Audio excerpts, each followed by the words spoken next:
오늘 정말 오랜만에 반가운 분을 모셨는데요. 메리츠 자산운용의 존리 대표님을 초대했습니다. 안녕하세요. 네, 안녕하세요. 예, 오래간만이네요. 예, 그렇죠. 사실 존리 대표님 저희가 처음 방송한 게 2018년 한 10월, 11월 그때였는데 벌써 한 2년 가까이 시간이 흘렀네요. 맞습니다. 그때 기억나는 게 악플도 굉장히 많았던 걸로 기억해요. 악플, 정말 악플과의 전쟁이었는데 그래도 지금은 정말 많은 분들이 존리 대표님의 그 가치 투자 철학에 동의를 하시고 뭔가 많이 후원을 하시고 따라 하시고 뭐 이래가지고 아주 좀 분위기가 되게 좋은 것 같아요. 아, 네, 그렇습니다. 옛날에는 특히 젊은 분들이 그 주식에 대해서 굉장히 부정적이었는데 요새 상당히 많으신 젊은 분들이 주식에 관심을 보이고 또 뭐 동학개미니 뭐 이렇게 해서 그 투자를 해야 된다는 거에 대해서 관심을 보이는 것 자체가 저는 굉장히 뿌듯하다고 볼까요? 긍정적이라고 생각합니다. 네. 뭐 예전에는 그 버스 투어 하시면은 그 나이 드신 분들이 많이 왔는데 맞아요. 지금은 뭐 예. 다르다면서요? 네. 그리고 더 재미난 거는 저희가 이제 송파에 지점을 열었어요. 강남에 계신 분들이 저희 그 북촌으로 오기 힘드셔서 근데 너무 놀랍게도 온 가족이 와요. 그러니까 아이 그다음에 부모님 그리고 그 할머니 할아버지들이 같이 오셔서 너무 막 그 가슴이 벅찰 정도로 대한민국이 이제 잘 될 수밖에 없겠구나 그런 희망을 가져봅니다. 네. 하여튼 뭐 그동안 워낙 그 진짜 많은 노력을 하셨죠, 대표님께서. 하여튼 이제 그럼 열매가 이제 좀 거두어지는 그런 분위기가 시작이 되는 것 같아서 이제 보는 저도 아주 기분이 좋은데요. 네, 감사합니다. 네. 예. 지금 근데 어쨌든 시장은 지금 되게 변동성이 강하고 네. 또 많은 분들이 그것 때문에 고민을 하면서 걱정도 하고 그러는 상황이라 관련된 질문을 좀 드리도록 하겠습니다. 네, 예. 지금 뭐 올랐다 내렸다 3%대 막 이런 게 반복이 되다 보니까 이 변동성 때문에 많은 분들이 이젠 끝물 아니야? 팔아야 되는 거 아니야? 이런 생각을 많이 하거든요. 어떻게 생각하시나요? 저도 모르죠, 그건. 근데 그 변동성 말씀하셨는데 네. 변동성은 항상 있어 왔어요. 그리고 그게 이제 한 달을 보면 굉장히 변동성이 매일매일 보면 변동성이 굉장히 많아 보이고요. 또 한 달을 보면은 그 별거 아니구나 생각하고 6개월을 보면 이게 그래프가 이렇게 막 샤프하던 게 두리뭉실해지죠. 네. 그다음에 1년, 2년을 보면 아무것도 아닌 거를 그 짧은 기간에 보면 변동성이 굉장히 많아 보이죠. 그러니까 우리가 그 투자를 좀 단기적인 관점에서 보기 때문에 이제 그런 그렇죠. 매일이 보인다는 거죠. 그렇죠. 예를 들어서 오늘 3% 오르고 또 내일 2% 떨어지고 또 그 다음날 1% 올랐다가 또 마이너스 2% 됐다가 뭐 정신 차릴 수가 없죠.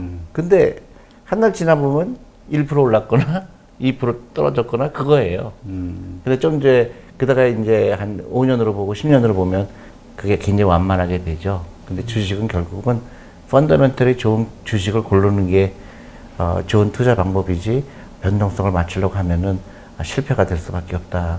제가 그렇게 생각합니다. 네. 근데 지금 펀더멘탈 말씀을 하셨는데 사실 지금 코로나 때문에 실물 경제는 상황이 매우 안 좋잖아요. 기업들의 순이익도 많이 줄어들고요. 그렇죠. 매출이나. 예. 그러니까 이거는 뭐 기본적으로 주식 가격이 떨어져야 맞는 상황이 아닌가? 이런 생각을 하는데 오히려 주식은 오르고 있으니까 사람들이 뭔가 불안해하는 것 같아요. 올라도 불안해. 근데 주식시장이요 사람들이 생각하는 것만큼 그렇게 경제적인 펀더멘털에서 움직이는 경우가 오히려 드물어요. 그 주식시장에서 가장 민감하게 반응하는 거는 이자율과 인플레이션이에요. 오히려 경제가 막 좋을 때 주식 가격이 내려가는 경우가 굉장히 많아요. 아, 그래요? 네, 왜냐하면 실물 경제가 좋아질 때는요 사람들이 주식에 별로 관심 없어요. 빨리 가게도 더 열고 싶고 사업해야 되니까. 투자도 하고 싶고 돈이 막 필요해요. 근데 지금 그 이자율이 전 세계에서 가장 낮고 특별히 투자할 데도 없고 하니까 이제 그 돈이 몰리게 되고 이제 부동산에 가거나 아니면 주식에 오거나 그렇게 되는 경우가 있죠. 대부분 그래서 이자율, 근데 인플레이션이 거의 일어나지 않기 때문에 그게 더 오히려 주식시장한테는 호재가 되는 경우가 있죠. 그 다음에 또 하나 이제 아까 어닝스 말씀하셨는데 이제 회사의 이익이 확 줄어들었잖아요. 네. 뭐 20, 30% 줄어들었는데 이게 영원하지 않을 거라는 생각을 하는 거죠. 이거는 결국 코로나라는 거는 뭐 1년이 되건 2년이 되건 해결될 문제이기 때문에 회사가 그것 때문에 망하거나 이렇게 되지는 않을 거다 이렇게 생각하는 거죠. 네, 그렇군요. 그러면 지금 뭐 현재까지는 그렇다 쳐도 이제 지금 2차 팬데믹에 대한 우려가 뭐 현실화되는 거 아니냐 걱정이 점점 커지거든요. 맞습니다. 유행 재확산되고 예. 지금 어디서 어떻게 걸릴지 모르겠어요. 예전에는 숫자가 좀 작았는데 지금 너무 커지다 보니까 그러다 보니까 이게 더 심각해지는 거 아니냐. 이번에는 첫 번째는 어떻게 버텼지만 네, 네, 두 번째는 다 무너지는 거 아니냐. 맞습니다. 예. 예. 이런 걱정하거든요. 근데 그게 이제 항상 주식 투자할 때는 그런 걱정거리가 이번에는 코로나지만 항상 걱정거리가 없을 때가 없어요. 사실 아시다시피 이 걱정이 없으면 다른 걱정이 또 있죠. 근데 이제 이때 조심하는 게 그럼 어떻게 해야 되느냐 이제 그게 철학이 필요하죠. 여태까지 내가 예를 들어 좀 돈을 벌어놨는데 이거를 팔았다가 기다리는 게 좋지 않을까? 아니면 이럴 때 어떻게 해야 되나? 그럴 때 이제 여러 가지 어드바이스를 하죠. 어떤 사람은 일단 팔았다가 좀 관망해라. 그런 사람도 있고, 어떤 사람은 위험하니까 다 팔아라. 또 어떤 사람은 이때가 살 기회다. 종잡을 수가 없죠. 그렇죠. 예. 그래서 제가 항상 얘기하는 게 안 파는 기술이 중요하다. 안 파는 기술. 예, 그게 항상 fully invest 해라. 내가 월급의 10%를 투자했다든가 아니면 내가 노후 작업을 했다 할 때 이런 노이즈에서 벗어나라. 결국은 시간이 지나가게 돼 있고 내가 알 수 없는 거에 대해서 내가 행동을 하게 되잖아요. 네. 예를 들어 주식이 올라갈 건지 내려갈 건지 또 2차 팬데믹 때문에 폭락이 될지 아무도 모르는데 모르는 사실 가지고 내가 베팅을 하는 거는 좋은 방법이 아니다. 풀리 인베스트 해라. 다만 꾸준히 사는 게 중요하겠죠. 내가 어떤 룰을 정했잖아요. 월급의 10%를 하겠다. 아니면 한 달에 뭐 50만 원을 하겠다. 절대로 빚내서 하면 안 되겠죠. 그래 항상 두 가지 중요한 게 있습니다. 자꾸 사람들은 잊어버려요. 마켓 타이밍 하지 마라. 항상 투자돼 있어라. 저도 마찬가지예요. 저도 여러 펀드에 가입되어 있지만 절대 안 건드려요. 근데 항상 건드려서 후회가 되죠. 그래서 그 아트 오브 낫 셀링이라고 그것도 하거든요. 팔지 않는 기술이다. 팔지 않는 기술. 예. 뭔가 파는 게 이제까지는 기술인 것 같았는데. 그러니까 그것 때문에 되게 실패하죠. 어떤 사람은 주식을 사자마자 언제 팔을까 걱정하죠. 오늘 내가 어떤 주식을 5만 원에 샀는면 사면은 이제 7만 원 되면 막 그질그질하죠. 팔라고. 근데 그거는 좋은 투자 방법이 아니죠. 그게 쉽지가 않아요. 근데 그게 보통 그 아마추어 투자라든가 아니면 소액 투자뿐만 아니라 펀드 매니저들도 마찬가지예요. 그런 유혹이 생기죠. 예를 들어서 5만 원 주고 샀는데 7만 원 됐으니까 얼른 팔면 벌써 40% 버는 거잖아요. 그렇죠. 그러면 막 기분이 좋죠. 역시 나는 대단한 사람이야. 대단한 투자가야. 근데 7만 원에 팔았는데 8만 원, 9만 원 돼요. 그러면 그때 괜히 팔지 말았어야 되나? 이제 그게 잘못된 투자 방법이죠. 물론 5만 원 산 게 7만 원 됐다가 다시 5만 원 되기도 해요. 근데 그거는 단기적으로는 그럴 수 있지만 결국은 주식 투자하는 목적이 뭐냐. 나는 노후 준비가 분명해야 된다고 보거든요. 경제 독립. 그러면 앞으로 20년 투자할 건데 뭐 20년 후면 다 올라가게 돼 있어요. 근데 이제 어떤 분들은 또 그런 얘기 하시더라고요. 지금 세상이 워낙 빠르게 변하니까 우리가 하나의 어떤 회사를 선택해서 예전 워렌 버핏식으로 평생을 가지고 가는 회사를 고를 수 있을 것이냐.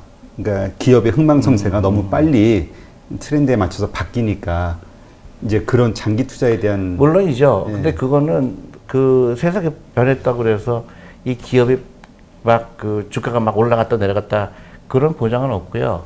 예를 들어서 그 어떤 같은 기업이라도 그런 새로운 부에 창출할 수 있는 거를 빨리 포착하는 기업은 더 많이 돈을 벌을 것이고 그렇지 못한 기업은 도태가 되는데 어쨌든 그 내가 그 어떤 주식을 갖고 있을 때 무조건 팔지 말라는 얘기는 아니고요. 많은 사람들이 오해를 하시는데 그 모니터링을 해야죠. 그래도 봐야 되겠죠. 근데 그리고 항상 제가 팔 때가 있다.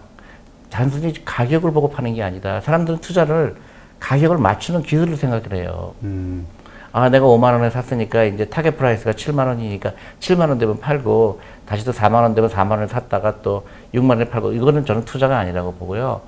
내가 어떤 기업을 샀는데 이 기업의 펀더멘털이 되게 좋아서 샀는데 한 3년 갖고 있었는데 회사가 잘 버는데 예를 들어서 우리가 생각하지 못한 어떤 이벤트가 생길 때가 있어요. 아주 스트롱한 경쟁자가 생겼다든가 아니면 이 회사가 어떤 스캔들에 말렸다든가 어떤 브랜드 네임에 굉장히 큰 흥결이 왔다든가 아니면 그 경영진이 좀 이상한 짓을 했다든가 그런 우리가 생각하지 못한 이벤트에서는 파는데 그 위에는 팔 이유가 없는 거죠. 근데 너무나 많은 사람들 아직도 가격을 맞추는 걸로 생각을 해요. 네. 그러니까 보통 우리 그 주식 같은 거 애널리스트들이 이제 추천을 하거나 소개를 하면 목표가라는 게 정해지잖아요. 네네네네. 그럼 그거에 대해서는 좀 다른 생각을 갖고 계시겠네요. 아니, 그러니까 목표가, 예를 들어서 이런 얘기죠. 지금 가격이 5만 원인데 7만 원까지는, 이 회사는 7만 원이 가치다. 근데 5만 원에 거래가 되고 있으니까, 5만 원에 사는 게 유리하지 않겠느냐. 그러니까 이 회사 가격이 언더밸류 됐다. 그런 거는 의미가 있는데, 말하자면 잘못된 게 7만 원 되면 팔아라는 얘기가 아니에요. 보통 사람들은 그렇게 생각을 하거든요. 그렇죠. 그 7만 원, 그러니까 7만 원 가치에 왔다는 거지. 7만 원에서 이제 9만 원이 되고 9만 원이 10만 원 되는 거죠.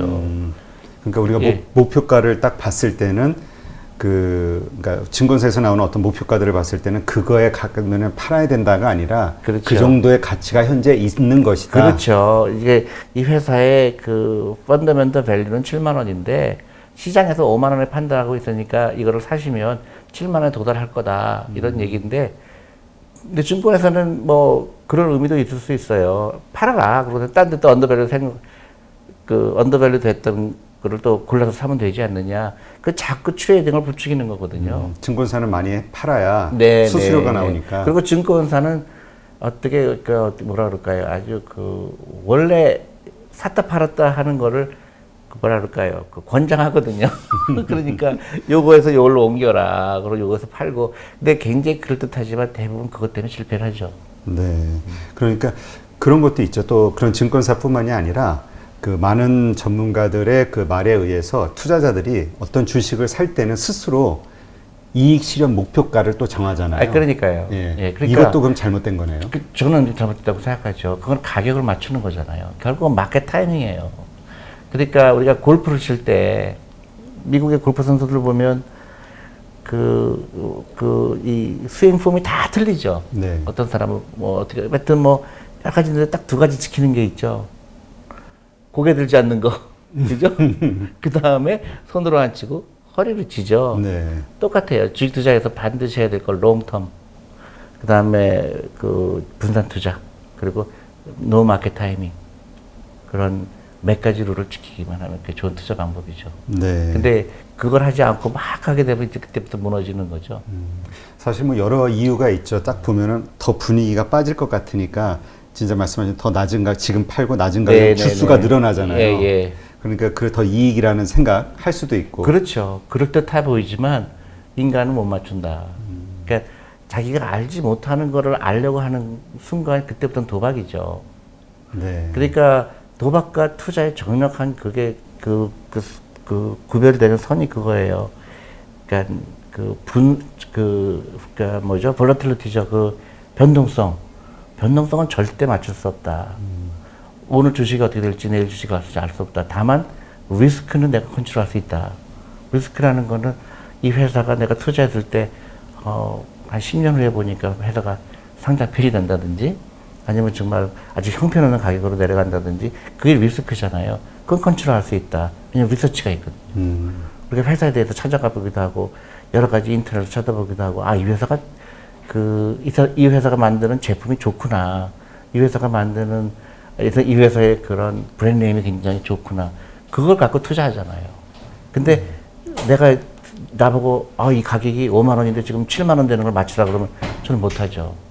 그건 알 수가 없어요. 단기적으로는 5만 원이 될 수도 있고 4만 원이 될 수도 있고 그냥 저보고 그거 맞추라 그러면 저는 미안하지만 그거 못합니다. 근데 내가 이 회사를 5년, 10년 동안 갖고 있으면 돈 벌 것 같습니다. 이 얘기는 할 수 있죠. 네.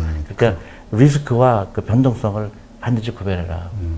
그래서 그 팔고 싶은 마음을 억제하고 이러저러한 뭐 나름대로 타당한 이유로 팔고 싶어하는 여러 가지 상황들을 이겨내는 게 필요하니까 그게 기술이라고 말씀. 그게 아트예요. 근데 대부분의 사람들은 가격을 가지고 팔려고 그래요.